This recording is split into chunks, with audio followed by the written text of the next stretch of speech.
Greetings.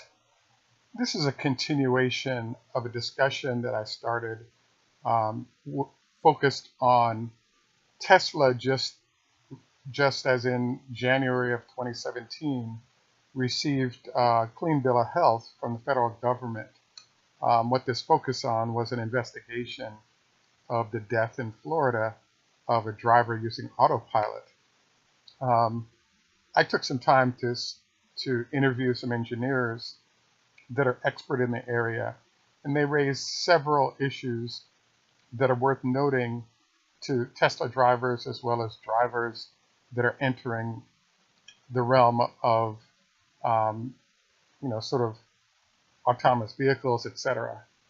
So the first thing that came up that I was impressed by was the fact that what Tesla and the government agreed is that there's a big problem out there.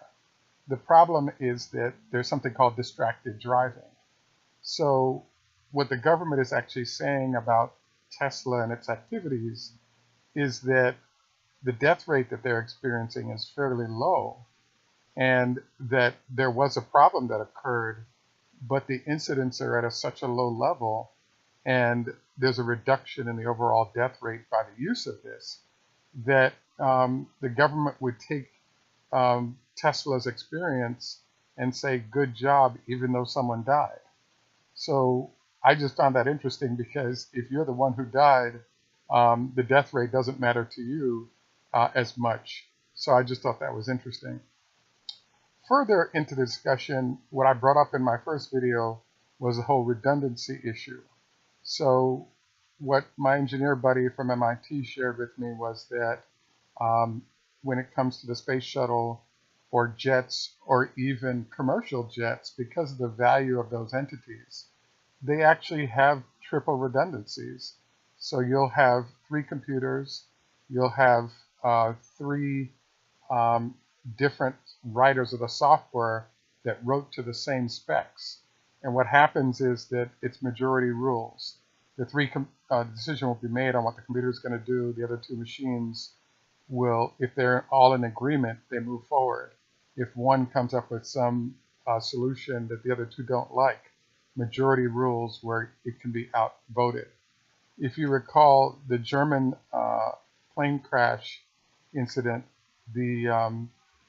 another thing that's going on even in commercial flights is currently the fact that if you try to do something crazy in the cockpit,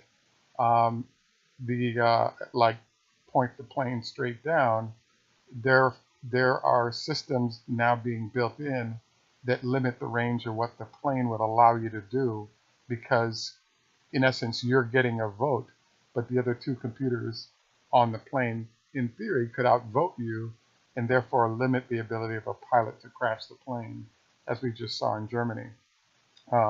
So I'm kind of getting far afield, because the other question that pops up is that people are spending a lot of money to get a Tesla, and there is no triple redundancy like what you would find in a jet or a military jet or the shuttle. A big part of it is a cost related to it. And I asked him the question of, well, why don't we have triple redundancy installed in vehicles as an option if you want to pay for that extra cash?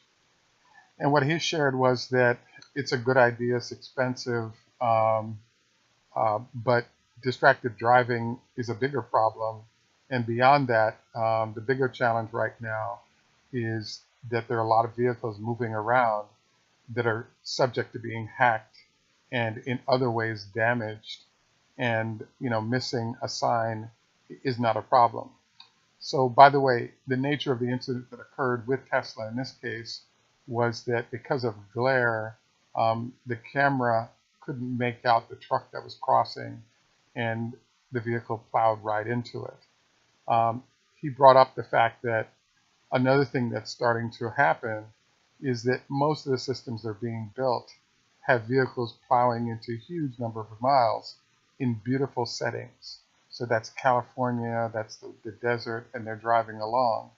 The question that pops up is, what if you're relying on sensors for your vehicle, where you're on the freeway, it's raining or snowing or foggy, and all of a sudden a truck dumps a whole bunch of mud on cameras or sensors that you're relying on, and that influences the overall performance of your vehicle.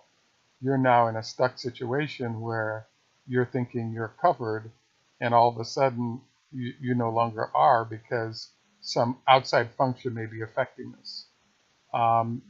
Look forward to covering this further. Have a wonderful day. Thank you. Hey, James.